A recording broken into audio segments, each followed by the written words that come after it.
ટ્રમ્પે April 2025માં liberation ડેના નામે દુનિયાના અલગ અલગ તમામ દેશો પર ટેરિફ લાગુ કર્યો ત્યારે તેમણે એવા દાવા કર્યા હતા કે પોતાના આ નિર્ણયથી જોબ્સ અને ફેક્ટરીઝ ફરી અમેરિકામાં આવશે અને અન્ય દેશોને અમેરિકન કંપનીઓ પર મુકાયેલા નિયંત્રણોને હટાવી દેવાની ફરજ પડશે, જેનાથી યુએસની કંપનીઓ વિદેશમાં વધુ માલ વેચી શકશે અને આગળ જતા નવા ટ્રેડ રૂલ્સને કારણે અમેરિકન કન્ઝ્યુમર્સને સસ્તામાં ચીજ વસ્તુઓ મળશે.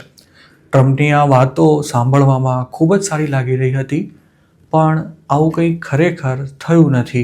ટેરિફથી ફાયદાને બદલે નુકસાન થતાં ટ્રમ્પ સરકાર હવે તેના કારણે થયેલા ઇકોનોમિક અને પોલિટિકલ ડેમેજને કંટ્રોલ કરવા માટે એક્ટિવ થઈ હોય તેવું લાગી રહ્યું છે. થોડા દિવસો પહેલાં જ તેમણે ફૂડ આઇટમ્સ પરનો ટેરિફ ઘટાડી દીધો હતો અને અમેરિકન ટેક્સ પેયર્સને $2,000નો ટેરિફ ડિવિડન્ડ ચેક આપવાની પણ વાત કરી હતી. આટલેથી ન અટકતા ટ્રમ્પે સોમવારે જ અમેરિકાના ખેડૂતોને $12 બિલિયનનું બેલઆઉટ પેકેજ આપવાની જાહેરાત કરી છે, કારણ કે તેમની પોલિસીથી ખેડૂતોને પણ ભારે નુકસાન ભોગવવું પડ્યું છે. અધૂરામાં પૂરું, ટ્રમ્પે પોતાની પૂરી તાકાત લગાવી ચીન પર ટેરિફ ઝીક્યો હોવા છતાં પણ ચાઇનાની ટ્રેડ સરપ્લસ $1 ટ્રિલિયન રેકોર્ડ સ્તર સુધી પહોંચી જતા ટ્રમ્પની પોલિસી પર સવાલો ઉઠી રહ્યા છે.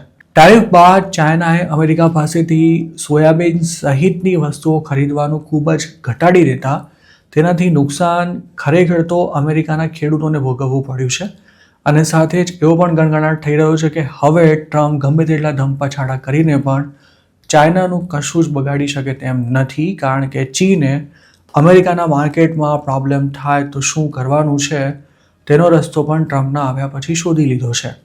ટેરિફથી અમેરિકામાં ચીજ વસ્તુઓના ભાવ વધી રહ્યા છે અને કોસ્ટ ઓફ લિવિંગ વધી રહ્યું હોવાથી પબ્લિક ટ્રમ્પથી નારાજ છે, જેના કારણે તેમનું અપ્રુવલ રેટિંગ પણ તળિયે પહોંચી ચૂક્યું છે. મંગળવારે ટ્રમ્પ પેન્સિલ્વેનિયામાં અફોર્ડેબિલિટીની સમસ્યા પર સ્પીચ આપવાના છે. અત્યાર સુધી ટ્રમ્પ અમેરિકામાં અફોર્ડેબિલિટી ક્રાઇસિસ ચાલી રહી છે તે વાત સાચી માનવા તૈયાર જ નહોતા, પણ હવે તેમણે પોતાનું વલણ બદલ્યું હોય તેવી સ્થિતિ છે. અત્યાર સુધી ટ્રમ્પ અમેરિકાની દરેક આર્થિક સમસ્યા માટે પોતાના પૂર્વગામી જો બાઇડનને દોષ આપતા હતા, પણ હવે તેમની સેકન્ડ ટર્મ શરૂ થવાને 1 વર્ષ પૂરું થવાની તૈયારીમાં છે ત્યારે તેમની વાતો પર વિશ્વાસ કરનારા કરતાં તેમને સવાલ પૂછી રહેલા લોકોની સંખ્યા વધી રહી છે. 2024ની શરૂઆતમાં બાઇડનની જે હાલત હતી તેવી જ હાલત હાલ ડોનાલ્ડ ટ્રમ્પની છે. તેઓ અમેરિકન્સને કહી રહ્યા છે કે દેશની ઇકોનોમી ખૂબ જ સારી સ્થિતિમાં છે, પણ મોટાભાગના લોકો ટ્રમ્પની આ વાત સાચી માનવા તૈયાર નથી, કારણ કે ગ્રોસરીની કિંમત વધી રહી છે, જ્યારે ટ્રમ્પ એવા દાવા કરી રહ્યા છે કે તેમાં ખરેખર તો ઘટાડો થઈ રહ્યો છે. આ ઉપરાંત મેન્યુફેક્ચરિંગ સેક્ટરમાં પણ ચાલુ વર્ષે 50,000થી વધુ જોબ્સ ઓછી થઈ ગઈ છે.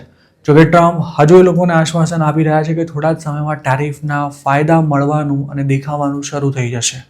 સોમવારે તેમણે ખેડૂતો માટે $12 બિલિયન પેકેજની જાહેરાત કરી ત્યારે પણ અમેરિકાના પ્રેસિડેન્ટે આ જ વાતને ફરી દોહરાવતા કહ્યું હતું કે જો ટેરિફથી બિલિયન્સ ઓફ ડોલર્સની આવક ન થઈ હોત તો તેમને $12 બિલિયન પેકેજ આપવું અશક્ય બની ગયું હોત. જોકે હકીકત એ છે કે અમેરિકાના ટેરિફનો જવાબ આપવા ચાઇનાએ અમેરિકન ખેડૂતો પાસેથી સોયાબીન સહિતની વસ્તુ ખરીદવાનું બંધ ન કર્યું હોત તો ટ્રમ્પને $12 બિલિયન પેકેજની જાહેરાત કરવાની નોબત આવી જ ન હોત.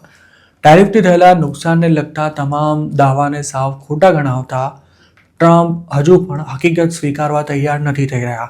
તેમના વાઇસ પ્રેસિડેન્ટ વેન્સે ગયા વીકમાં જ થયેલી કેબિનેટ મિટિંગમાં એવો પણ દાવો કર્યો હતો કે 4 વર્ષમાં જે સમસ્યા ઊભી કરવામાં આવી છે તેનું નિરાકરણ 1 વર્ષમાં નથી આવવાનું, જેથી અમેરિકાના લોકોએ પણ થોડી તો ધીરજ રાખવી જ પડશે.